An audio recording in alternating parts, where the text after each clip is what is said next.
Hello दोस्तों, स्वागत है मेरे यूट्यूब चैनल सीएससी एक्सपर्टीज में। तो दोस्तों, आज के इस वीडियो में हम जो रैप एग्ज़ाम का होता है यानी कि वीएलई इंश्योरेंस एग्ज़ाम का जो होता है उसका क्वेश्चन आंसर देखेंगे। तो अगर आप एक सीएससी वीएलई हैं और कॉमन सर्विस सेंटर संचालक हैं और रैप एग्ज़ाम का आप तैयारी कर रहे हैं या रैप एग्ज़ाम देने वाले हैं या देने के लिए सोच रहे हैं, तो उसका जो क्वेश्चन आंसर है इस वीडियो के माध्यम से हम आपको लेकर आए हैं। तो अगर रैप एग्ज़ाम को देना चाहते हैं और पास करना चाहते हैं, तो इस क्वेश्चन आंसर को अच्छे से देखेंगे और इन्हें याद करेंगे। अगर आप जो भी यहाँ पे क्वेश्चन आंसर है यहाँ पे, तो आप अगर इन्हें अच्छे से याद कर लेते हैं तो आपका जो एग्ज़ाम होगा ईज़िली निकल जाएगा। और इस यानी कि रैप एग्ज़ाम यानी कि वीएलई इंश्योरेंस एग्ज़ाम का जो क्वेश्चन आंसर ये वाला पीडीएफ इसका जो होगा टेलीग्राम ग्रुप में हमारे आपको मिल जाएंगे। तो अगर अभी तक हमारे टेलीग्राम ग्रुप में नहीं जुड़े हुए होंगे तो वीडियो के डिस्क्रिप्शन में आपको वहाँ पे टेलीग्राम ग्रुप का लिंक होगा, तो आप उस लिंक पे क्लिक करके ग्रुप में जुड़ जाएंगे। और ये जो बेसिकली आज का जो वीडियो होगा ये डे 2 का है। अगर अभी तक आप लोगों ने डे 1 का वीडियो नहीं देखे होंगे तो डे 1 का जो वीडियो होगा रैप एग्ज़ाम यानी कि सीएससी वीएलई इंश्योरेंस का, तो डे 1 का वीडियो जो होगा वीडियो के डिस्क्रिप्शन में आपको उसका लिंक मिल जाएगा। तो आप वहाँ से लिंक पे क्लिक करके उन्हें सबसे पहले वॉच कर सकते हैं। और ये जो वीडियो होने वाला डे 2 का है और ऐसे ही बाकी के जो नेक्स्ट डे में नेक्स्ट वीडियो आएंगे। तो अगर आप चाहते हैं कि इसका जो डायरेक्ट यानी कि एक बार में अगर आप पास करना चाहते हैं सीएससी रैप एग्ज़ाम का, तो आपको हमारे टेलीग्राम ग्रुप में वहाँ पे जुड़कर हमें मैसेज करें और हम आपको डायरेक्ट जो आंसर इसका होता है यानी कि जो भी आपका एग्ज़ाम में क्वेश्चन आंसर आता है डायरेक्ट आंसर जो हम आपको आंसर देंगे प्रोवाइड करेंगे, वो ए टू जेड जो होता है आपको वहाँ पे जो वही समझिए कि यहाँ पे आपका जो क्वेश्चन आंसर होगा यानी कि सेम टू सेम वहाँ पे आ जाएगा। और ये जो आंसर शीट हमें जो मिला है हम क्योंकि हम सीएससी वीएलई है और जो हमारे डिस्ट्रिक्ट मैनेजर होते हैं सीएससी के उनके द्वारा प्रोवाइड किया जाता है ताकि एग्ज़ाम जो होता है एक बार में यहाँ पे निकल जाए। अगर आप लोगों ने अभी तक अगर अब आपके ऊपर डिपेंड करता है कि अगर आप एक बार में एग्ज़ाम पास करना चाहते हैं तो जो डायरेक्ट हम आपको आंसर प्रोवाइड कर देंगे। जो हमारे सीएससी वीएलई के जो यानी कि सीएससी हमारे सीएससी डिस्ट्रिक्ट मैनेजर जो भी हैं उनके द्वारा वो जो आंसर शीट है प्रोवाइड किया गया है और उसमें 25 इस एग्ज़ाम में 25 क्वेश्चन जो होता है पूछे जाते हैं और इसमें आपको पास करने होते हैं। तो इसका जो होता है टोटल अगर आप वीडियो यानी कि पीडीएफ क्वेश्चन आंसर का पीडीएफ चाहिए तो वो भी मिल जाएगा। अगर आप डायरेक्ट यानी कि एक बार में एग्ज़ाम पास करना चाहते हैं बिना एग्ज़ाम को तैयारी किए हुए तो आपको टेलीग्राम ग्रुप में हमको मैसेज करना है कि हमको डायरेक्ट आंसर शीट चाहिए। हम गारंटी हम आपको देते हैं कि 100% आप एक बार में उस क्वेश्चन आंसर को देखकर आप डायरेक्ट आंसर याद करके वहाँ पे एग्ज़ाम दे सकते हैं। तो अगर उसका डायरेक्ट आंसर शीट चाहिए तो आप हमें टेलीग्राम ग्रुप में मैसेज करें और हम आपको प्रोवाइड कर देंगे। और उसका 100% हम गारंटी लेते हैं कि आप उस उस आंसर शीट से अगर आप एग्ज़ाम देख कर देते हैं तो आपका 100% गारंटी देते हैं कि आपका जो एग्ज़ाम होता है रैप का वो आसानी से आप यहाँ पे पास कर जाएंगे। तो चलिए फ़िलहाल इस वीडियो में क्वेश्चन आंसर को देखते हैं। और तो वीडियो को शुरू करने से पहले आपसे एक छोटी सी रिक्वेस्ट है, अगर आप हमारे यूट्यूब चैनल पे पहली बार यहाँ पे विजिट कर रहे होंगे तो हमारे यूट्यूब चैनल सीएससी एक्सपर्टीज को लाइक एंड सब्सक्राइब कर देंगे ताकि इसी तरह के जो भी वीडियो का नोटिफिकेशन होगा वो सबसे पहले आपके पास चला जाएगा। तो चलिए वीडियो को शुरू करते हैं।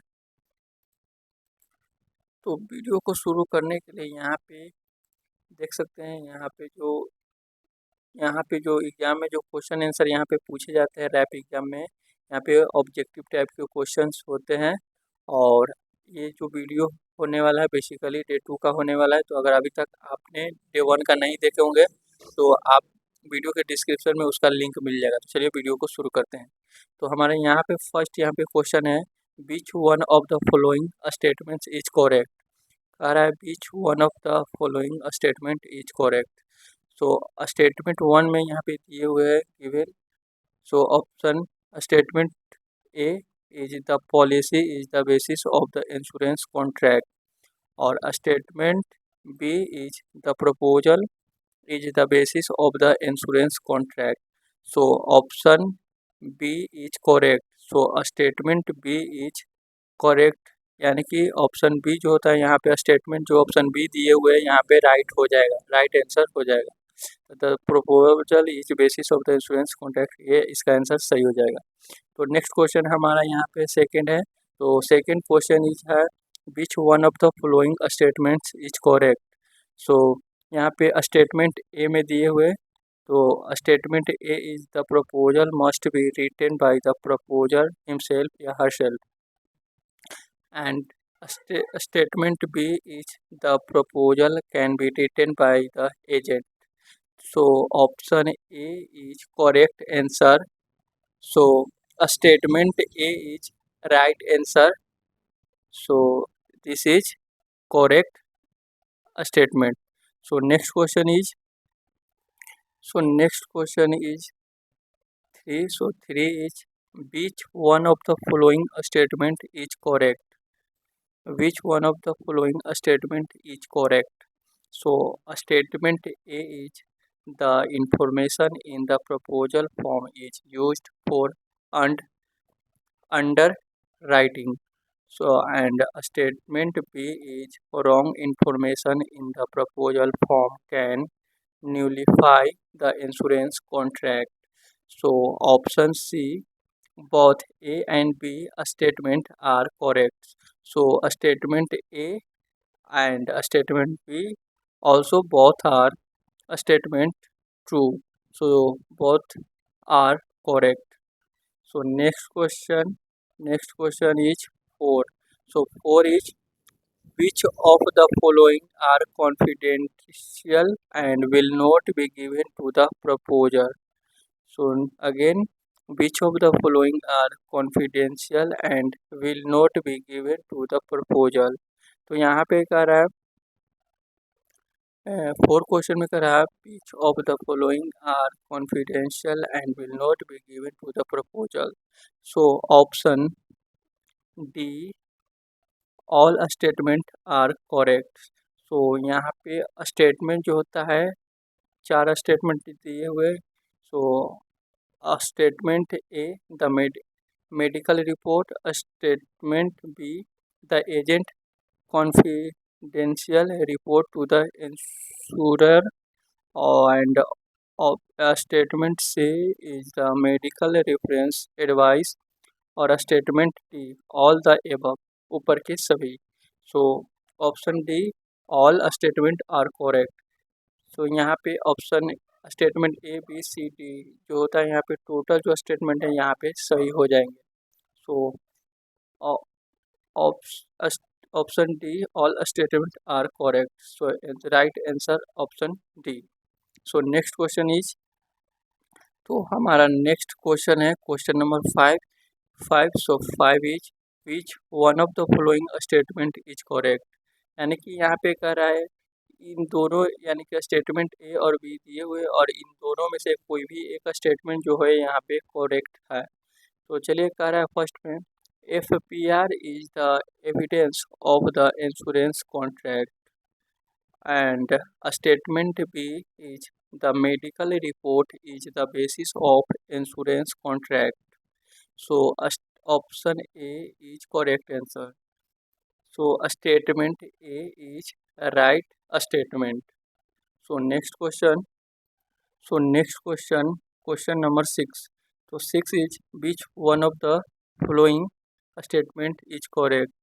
So option A, the FPR is proof commencement of risks, and a statement B, risk does not commence till the policy is signed. So a statement option A is correct. So a statement A is the right statement.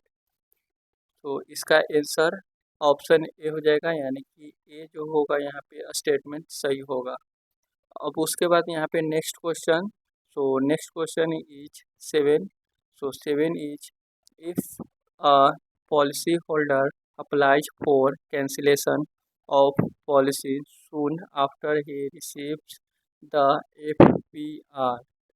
So यहाँ पे statement A is the full premium will be refunded, and statement B और statement B जो है the full premium after some small deduction will be refunded, and statement C, the policy will be treated as lapsed from the next premium due date, and statement D, he will be debarred from taking any further insurance policies.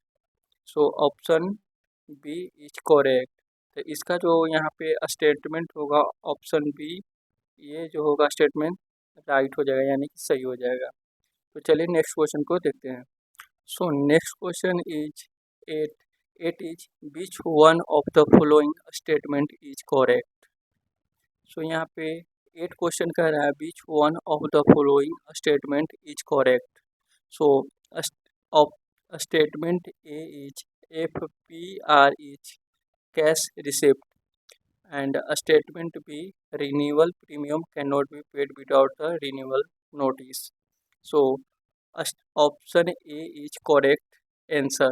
So statement A is right statement. So next question 9. So 9 is, which one of the following statement is correct. So यहाँ पे कह रहा है कौन जो नीचे के जो दिए हुए स्टेटमेंट में से एक जो है स्टेटमेंट यहाँ पे सही है। तो यहाँ पे statement A is, IRDA has prescribed proposal forms for all insurers, and statement B, renewal premium can not be paid without the renewal notice. So option C is right answer. So both A and B statement are wrong. तो इसका जो answer हो जाएगा option C, यानी कि दोनों यहाँ पे स्टेटमेंट ए और स्टेटमेंट बी, दोनों स्टेटमेंट यहाँ पे जो है यहाँ पे गलत है। तो इसका answer option C, both A and B statement are wrong, ये आंसर इसका सही हो जाएगा। तो चलिए और नेक्स्ट क्वेश्चन को देखते हैं। तो नेक्स्ट ये इस वीडियो का ये जो लास्ट क्वेश्चन है, तो क्वेश्चन नंबर 10 है। तो 10 is, which one of the following statement is correct. Which one of the following statements is correct, यानी कि इनमें से नीचे दिए हुए स्टेटमेंट में से कौन सा एक स्टेटमेंट सही है। तो statement A is, if policy documents is lost the insurance contract becomes void, and statement B, the family history appears in the personal statement. So option A is correct. So statement इसका ए जो होगा यहाँ पे right statement होगा, तो इसका option A is correct answer हो जाएगा। तो दोस्तों आज के इस वीडियो में हमने देखे हैं 1 से लेकर 10 तक जो भी यहाँ पे रैप एग्जाम यानी कि PLA इंश्योरेंस एग्जाम का जो क्वेश्चन आंसर होता है, हमने इस वीडियो के माध्यम से देखे हैं। और बाकी के जो नेक्स्ट क्वेश्चन होगा नेक्स्ट वीडियो में आपको 1 बाय 1 आपको मिलते रहेंगे। तो अगर हमारे यूट्यूब चैनल पे पहली बार विजिट करें तो हमारे यूट्यूब चैनल CSC एक्सपर्टीज को सब्सक्राइब करना ना भूलें, और साथ में नोटिफिकेशन वाले बेल आइकन पे ऑल पे क्लिक कर देंगे, ताकि इसी तरह के जितने भी एग्जाम होते हैं, रैप हो गया, CSC का हो गया और TC का हो गया, आधार ऑपरेटर या सुपर एग्जाम का हो गया, सारा एग्जाम यहाँ पे आप उसका जो क्वेश्चन आंसर होता है यहाँ पे कराया जाता है। और हमारे यूट्यूब चैनल पे आपको उसका वीडियो भी मिल जाएगा। और क्वेश्चन आंसर की ज़रूरत हो तो आप हमें टेलीग्राम ग्रुप में मैसेज करें, हम क्वेश्चन आंसर का जो भी एग्जाम का क्वेश्चन आंसर का PDF चाहिए हम आपको प्रोवाइड कर देंगे। तो आज की इस वीडियो में बस इतना ही, बाकी की जो नेक्स्ट क्वेश्चन होगा नेक्स्ट वीडियो में आपको मिलेंगे। तो आज के इस वीडियो में बस इतना ही, धन्यवाद।